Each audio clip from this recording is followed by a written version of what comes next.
It's been a very changeable winter. One day the temperatures are below zero with relentless winds. The next day it's in the 60s and people are just out there in shorts.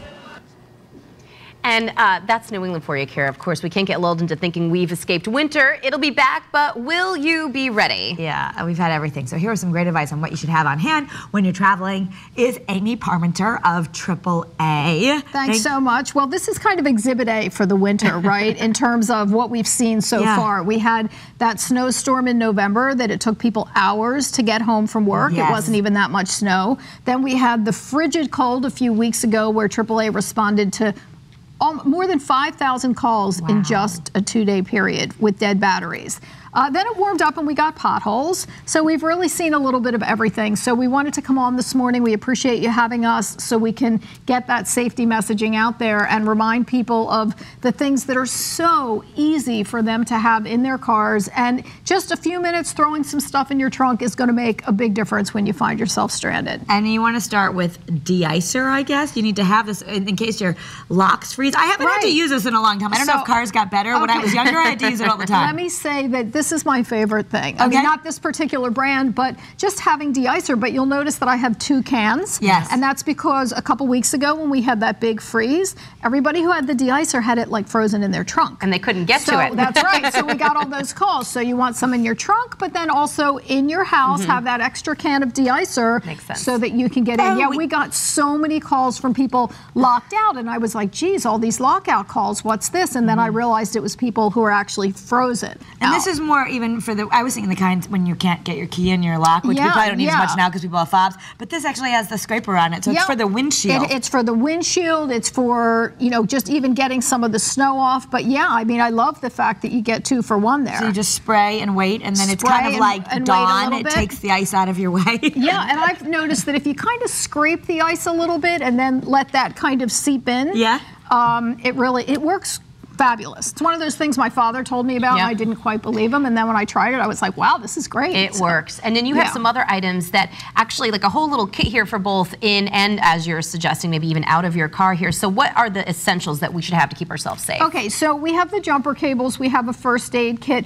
The main thing we always stress, of course, is the fully charged cell phone and then this extra charger and also a full tank of gas, because you may not be going that far, but if you get stuck in traffic or behind a crash, something like that, if you don't have much gas, you're in big trouble. Some of the other things, a flashlight with fresh batteries in it. We have a bright yellow marker down there that shows people that, you know, what we always say is, imagine that you're going to be stuck on the side of the road at night in extremely cold weather.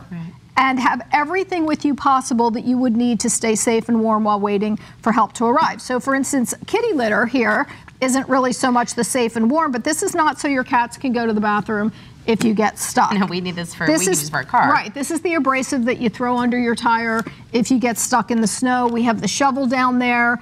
Also snacks, people are like, why do I have snacks? You know what, if you have kids in the car, if you have seniors in the car and you're stuck for a period of time, this way people will have something to eat. Also, if there's extra medicines, if you're going on a longer trip, I mean, again, imagine that you're stranded, what would you need? We have the brush, and then the extra coats, hats, gloves, whatever you need to stay safe and warm while waiting for help to arrive. This is always an argument in my house because my kids will be like, I'm just going into the car, I don't need my coat. I'm like, yes, because what if something happens and you're stuck out in the winter? Because kids hate to wear their coats, especially if they think they're just getting dropped off to another warm place you know or something. I have to say, it's not just the kids. We see this happen all the time, especially in the extreme cold. As an example, someone will say, well, I'm just running to the store or I'm just running to the gym, and they go out in their t-shirt and shorts and flip-flops, and then they have this breakdown, and you know, it takes what is just an inconvenience and makes it actually a potentially life-threatening situation. So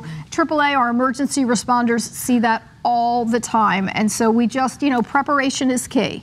And I noticed these blankets too, right? Yeah, my blankets. So blankets are a must for, you know, me in my car, and what I don't have here, but what I always throw in also are some extra towels. I'm going to give my husband credit for that. My husband throws, but you know, you get in the car with even the umbrella and it gets rain all over, or you're scraping off your windshield and then you're all wet and you go and you sit in your vehicle. So a couple extra towels, I feel like they're very handy, but it's all about safety. Now, the last storm, my car did turn into a complete ice cube. Yes. And so you're saying that you need to, like, you want to keep some of this stuff in your trunk, but you have to, how do you make sure you can get into the trunk? Just, you keep the de-icer outside of it? Keep a can of de-icer in your home as well. Okay. You know, so that's going to be an extra layer of protection for you, because you go out and you realize that your car is frozen over, as so many cars were. We were all out of the parking lot kicking it, and then you know, people end up denting their cars. You scratch your car, you gotta be careful. Damage, yes. And then I'm glad you bring that up, because the windshield wipers, you know, if you know that the storm is coming,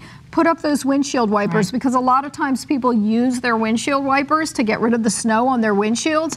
I mean, you do so much damage to the wiper blade and also to the engine of the windshield wiper, and that can be extremely costly. So put those windshield wipers up, and then that way when you're kind of getting rid of all the snow, then you can put them back down again and you'll be good to go. Amy, is there some sort of a safety tip for people that when they call AAA for you guys to come on out there, any rules? Should they stay in their car? Should they try to get someplace safe? Do you have any tips that you give people when, depending on where they are? Absolutely. So safety is priority one. When people call AAA, the first thing we're going to ask is, are you in a safe location? So you want to get into as safe a location as possible. Sometimes that's easier than others. Absolutely, no matter what, you don't get out on the highway. I mean, we've seen some real tragedies here in Connecticut with people getting out of their vehicles, especially on the highway side. So, you know, like I said, we always ask if people are safe. So if they're not safe, you know, that's something that you need to communicate clearly. But and potholes have been a big deal because they're showing up earlier this year. Potholes. So, you know, first we had the deep freeze and then we had the extreme warmth. And that's a perfect recipe for the potholes. You would think February, well, we have this early pothole season, and we've already started to get plenty of calls about that. So the big tip that I would give you in terms of potholes is to look out for them. Seems like common sense, but okay, look out for them, but also don't drive through the puddles, because puddles are often potholes in disguise, and so you just go ramming through. Now, of course, at night, you can't see the potholes. So again, we get a lot of calls at night for the potholes. A lot of them are along the right side of the road. Again, drive defensively, take it slow. And make sure you have that AAA membership card with you, have it programmed into your phone, because really every minute counts when you're stuck out on the side of the road like that. Thank you so much, Amy. Some good tips. Thanks so much. Appreciate it. If you go to our website, betterct.com, you're going to find a link to get a lot of great winter driving tips from Amy and from AAA. So definitely want to look at that. Maybe show your teen drivers especially.